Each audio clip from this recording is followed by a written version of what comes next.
الله أكبر الله أكبر الله أكبر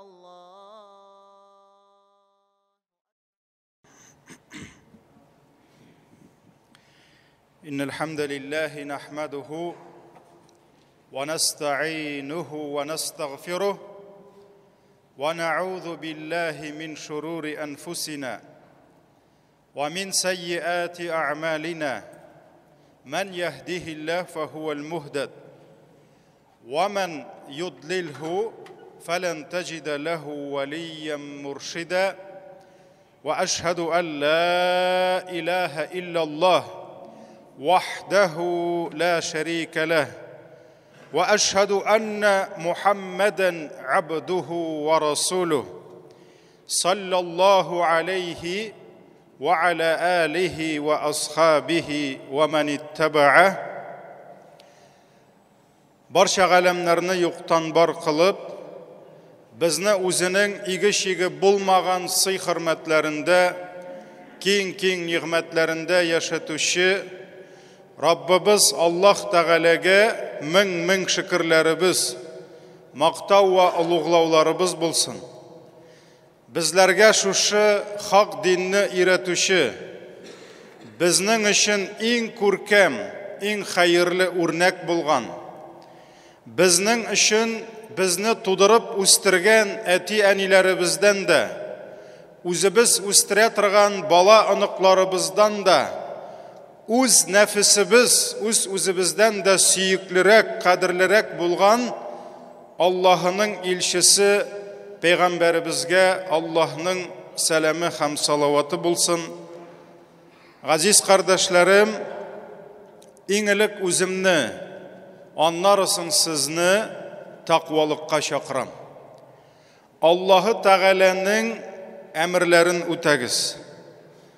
Onun haramlarından tıyılığız. Allah Teala Kur'an-ı Kerim'de bizlerini takvalıkka ündi turgan bik köp ayetlerinin birisinde aytdı. Ya eyyuhellezine amenuttakullaha hakka tuqatih ve la temutunne illa ve entum muslimun. Ey iman getirgen bendeler, Allahu Teala'ga tiyishli derecede takva bulunuz. Hem o'zingizning musulmonligingizni tuzatmisha, haqiqiy musulmon bo'lmisha, Allah huzuruna qaytudan saqlanıgız dedi. Aziz kardeşlerim, sizni yo'qdan bor etuvchi Rabbimiz Allah Teala'nın emirlerini o'tagiz. Qo'l qo'ygan shiklarni buzmag'iz. Allah'ının niqli arqanına yopishig'iz. Onun büyük kitabına tutunig'iz. Onun va'dasina umidlanigiz. Gunoh xatolaringizdan tavba etigiz. O'zingizga har doim hisob qilib, o'zingizni tuzatib yashagiz. Dünya baylıkları bilen, dünya lezzetleri bilen iserlenip, büyük yurtubuz bulgan ahiretini unuta kurmegiz. Allah Teala El-A'la suresinin 16-17 ayetlerinde ayta: Bel tu'thirunel hayated dunya. Siz dey, şu dünya turmushi bilan ta'sirlanasiz dey. Biz aytamiz, ahiret bizga dunyodan yaqinroq deymiz. Biz aytamiz, birinchi shiratda Allohni yaratamiz, ondan boshqalarni deymiz. Lekin til bilan aytu bik onsat. Amma shu aytganiga to'g'ri kelu.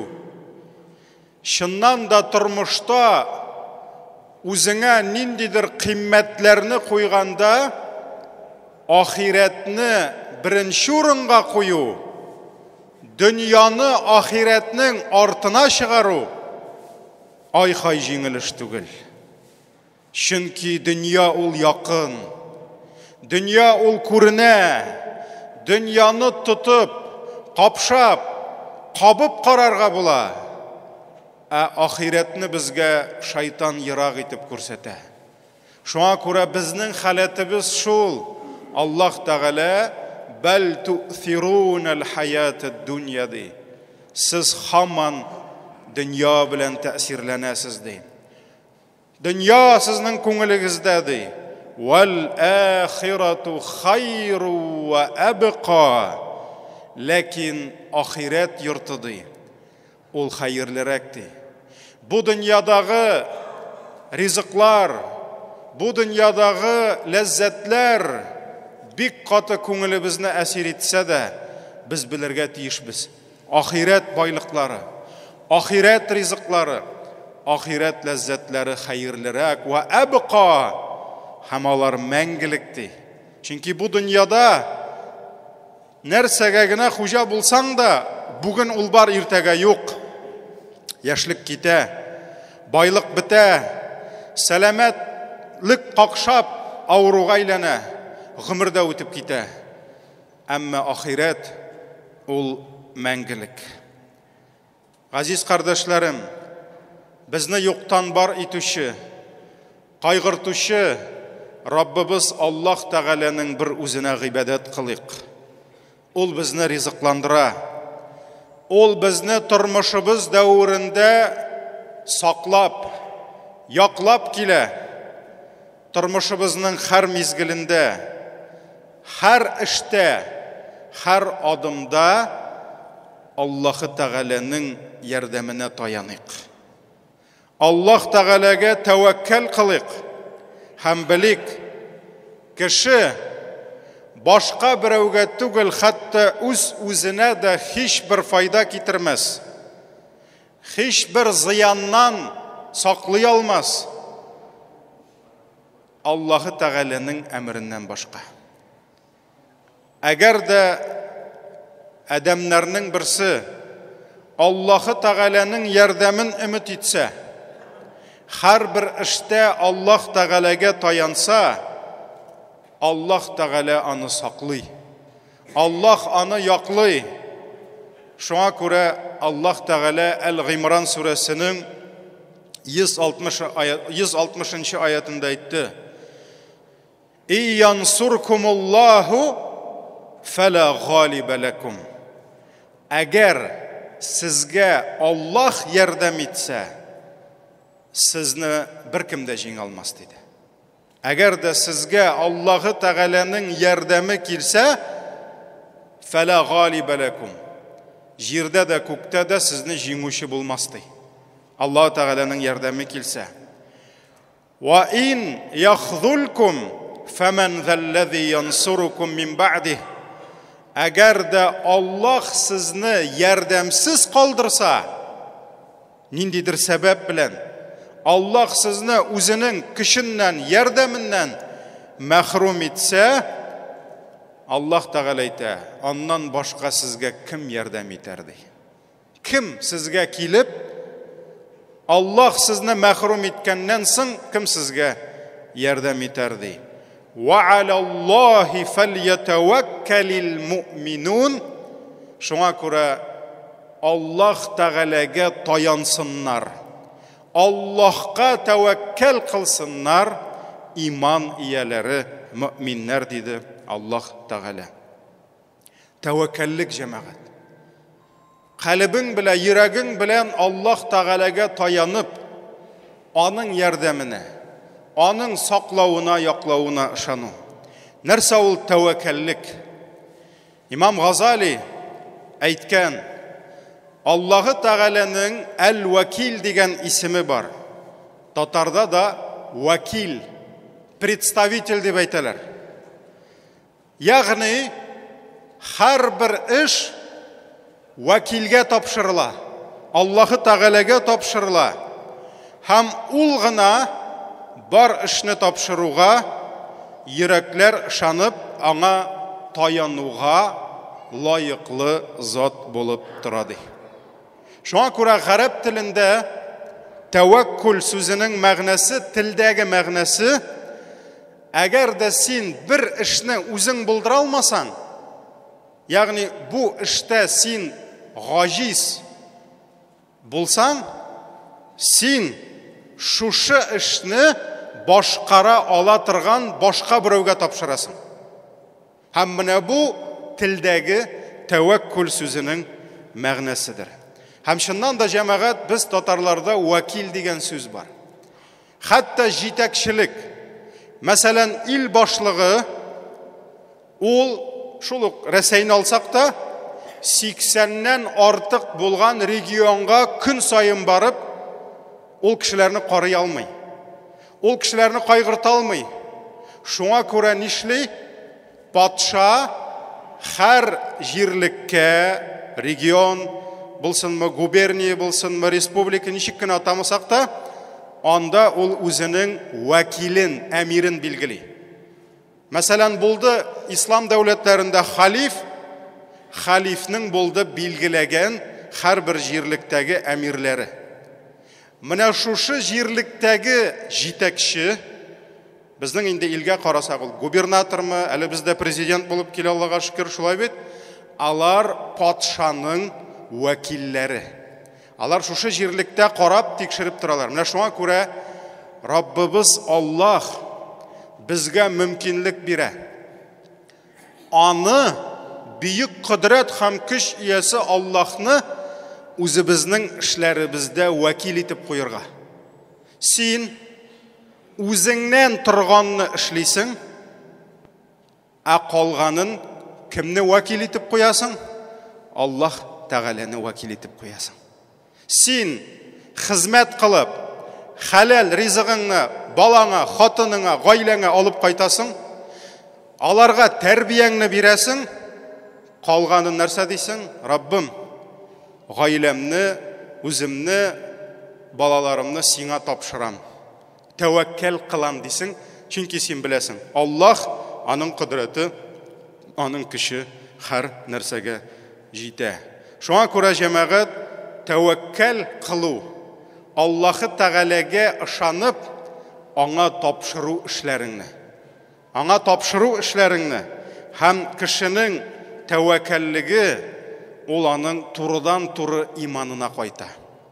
Никадәр кешенең калбендә иманы нык булса, Аллаһы Тәгаләгә мәхәббәте нык булса, ул никадәр Аллаһның бөек сыйфатлары, кодрәт иясе, көч иясе, һәр нәрсә белән идара итүче, һәр нәрсәне ризыкландыручы икәнен никадәр күбрәк инанса, ул үзенең тормышында һәр бер эшен дә күбрәк аңа таяначак һәм аңа тәвәккәл кылачак. Һәм безнең тәвәккәллегебез ул бик кыйммәтле гыйбадәтебез булып тора. Шуңа күрә Аллаһ Тәгалә нәрсә диде? Ва алаллаһи фатаваккалу ин кунтум муъминин диде. Аллаһ Тәгаләгә тәвәккәл кылыгыз. Аллаһка тапшырыгыз. Аллаһка таяныгыз, әгәр дә мөэминнәр булсагыз, ягъни иман ияләре булсагыз ди. Маида сүрәсенең 23-нче аятыдыр. Һәм кемгә соң җәмәгать тормышта таянырга?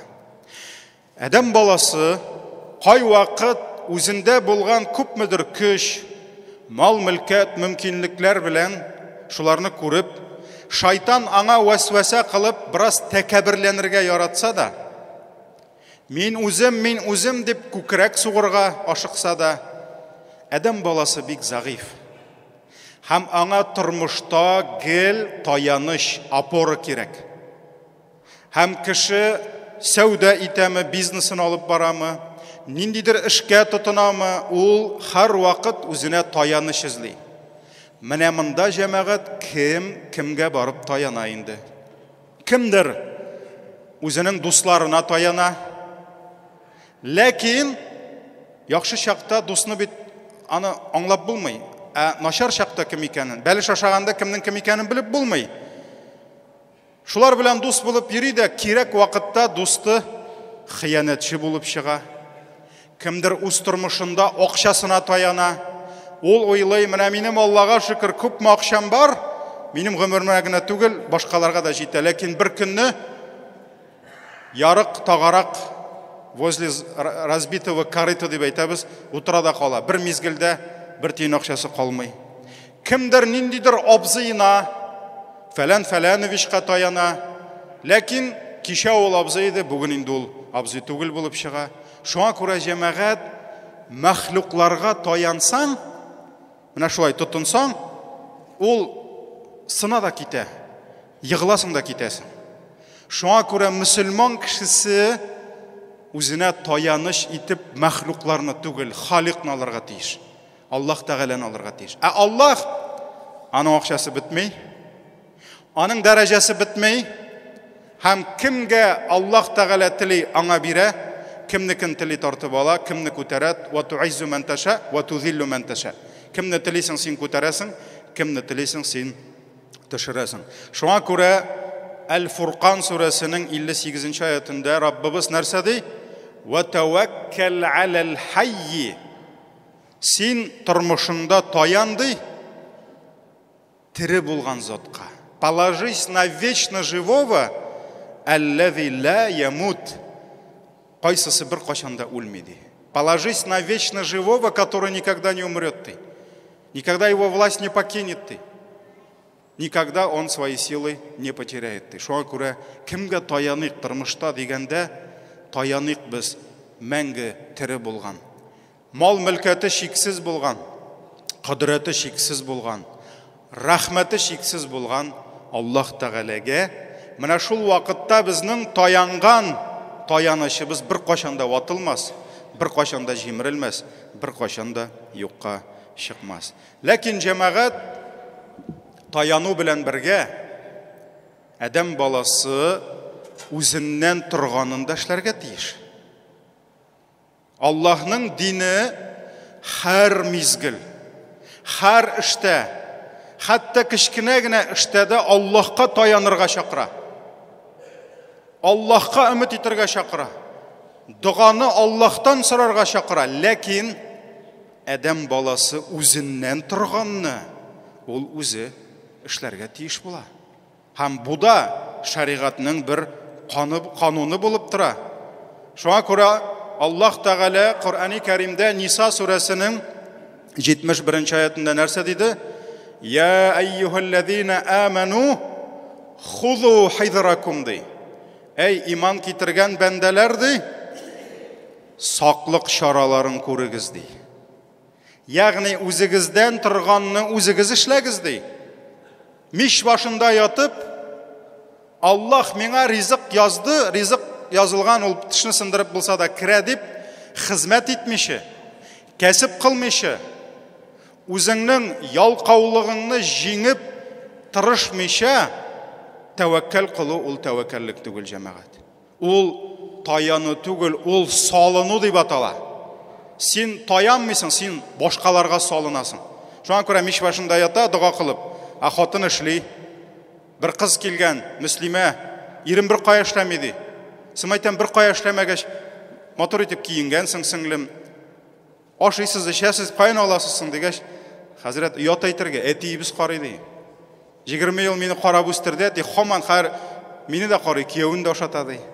Шуңа күрә тәвәккәл кылдык, булды көтүп яту түгел. Сәбәбен кылырга кирәк. Саклыгын күрегез диде. Бер вакытта да сөйкле пәйгамбәребез ниндидер сугышка, җихадка, хәрби сәфәргә әзерлексез чыгармады. Әгәр дә анда дошман белән шырашырга кирәк икән, сөйкле пәйгамбәребез корал җыйды, атларны, хайваннарны булдырды, билгеләде, җитәкче байрагын бирде, аннары соң дуга кылып торды. Шуңа күрә барыгыз бисмилла әйтегез дә, басуда эшләгән коралларыгызны, көрәкләрегезне алыгыз да барып җиңеп кайтыгыз димәде. Ул аларны әзерли иде. Ул аларны озата иде. Кирәк вакытта килешә белде. Сөйкле пәйгамбәребез кирәк вакытта шигенә белде. Без Аллаһка тапшырдык, булды киттек дип кенә әйтмәде. Акыл белән, хикмәт белән эшләде. Анас ибн Малик радиллаһу анһу тапшыра, бер кеше сөйкле пәйгамбәребез янына килеп, я Расулаллаһ диде. Düyemni başta beylep, andan Allah'a tapşırayım dedi. Elle indi jiberip Allah'a tapşırayım dedi. İki varyant var. Düyeni başta beylerge bula, anlarısın Allah'a tevekkel kılırga bula. İkinci varyant, beylep tırmaska bula. Allah saklı bir tane. Peygamberimiz sallallahu aleyhi ve sellem nerse dedi? Beyle dedi. Hem Allah'a tapşır dedi. Şuna göre senin işin nerse? Sen düyeni beylerge tiyiş. Sen hizmetini kıl. Sen şarasın kur. Kalganın Allah Teala'ya tapşır. Çünkü Allah saklamasa beylesen de düyen kite. Lakin senden tırganın sen işlerge tiyiş. Şuna göre iki nigiz her bir işte. Birincisi, şarasın kurabız. Bizden tırganını işleybiz. Mine tizden kış jite. Kar yawa, buzlavuk bula. Min Allah'a tapşırdım deyip, jeygi tegirmeş bilen buzlavukta ahmak kına çıkıp gite. Çünkü ul sebebin kılarga ti. Jeygi tegirmeş bilen buzda oturgan sayın Yasin okusan da üzüne okuysan. Yaki başka birauga okuysan. Şuna göre sen tegirmeşini alıştırıp koy. Tabip ana kanı akkan, yaralangan kışınap kilgeç, ul ayda bismillah ayta biz hazır Allah şifa bire deyip otursa, ul tabip tügül. Anı korga kerek. Ul koluna pişağını alırga tiyiş. Ul daruğunu alırga tiyiş. Ul üzünün gıylimi, tecrübesi bilen ul kişiге yerdem kursetirge tiyiş. Lakin ul tikken yara nişik tüzele. Ul isen kala, isen kalmay. Tabip üzünükin işledi. Kalgan Allah Teala'dan. Mine her bir işte biz ambarda yatkan budayını Allah'tan dua kılıp kına üstüre almayız. Biz o budayını alıp jir koyunu nasıl alırga tiyiş. Biz onun sebebini kılırga tiyiş. Şuna göre İslam'da bir yaktan biz köngülübizni terbiyeliyiz. Allah bilen beyli bulurga. Allah kına bir edimiz. İkinci yaktan İslam her vakit hizmetke şakırdı. Her vakit her bir işini öğrenip şarasını kururga şakırdı. Şuna göre cemaat Allah'ı Teala'ga tayanu bilen başkalarga salınını butarga yaramay.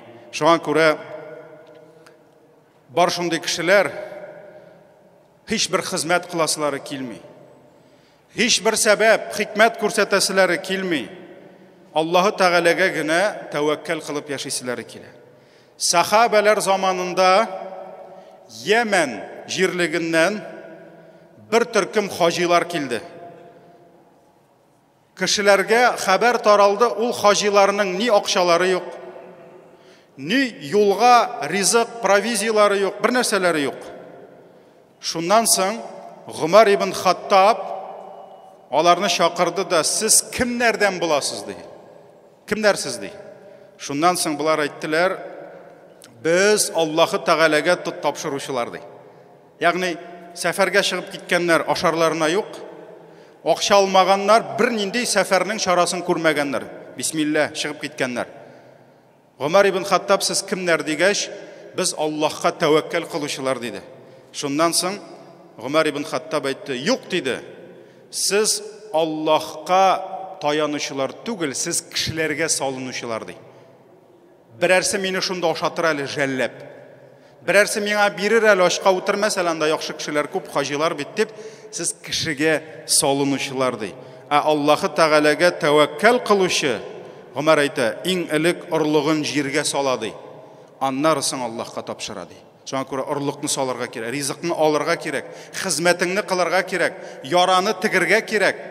Bütün sebeplerin kılırga anlarsın Allah'ı Teala'ga tapşırıga. Şuna göre süykli Peygamberimiz sallallahu aleyhi ve sellem nerse dedi?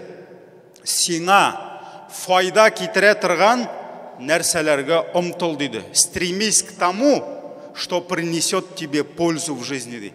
Гилим керек екен, гилим ал. Хизмет екен, хизмет ет. Бүгін сеңа ғайлаңны тұтырға машинан керек екен, машинаңны ал. Сеңа файда кетіре тұрған әйбірлерге ұмтылды. Вастағин билләh. Ham Allah'tan yardım sırады. Allah'tan yardım sırады. Bu hadis İmam Müslim jiyintığında kele.